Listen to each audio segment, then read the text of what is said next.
तो आज की हमारी एक्टिविटी में हम क्या कर रहे हैं, हम इसमें हाइड्रोजन गैस प्रिपेयर कर रहे हैं और इसमें हमने सोपी वाटर लिया है।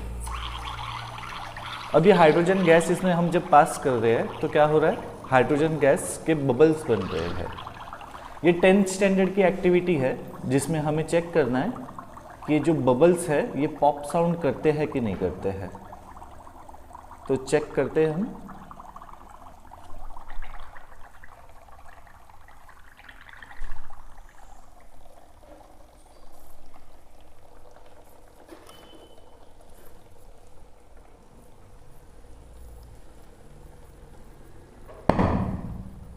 पॉप साउंड की आवाज़ आ रही है, मतलब ये कौन सी गैस है, हाइड्रोजन गैस है।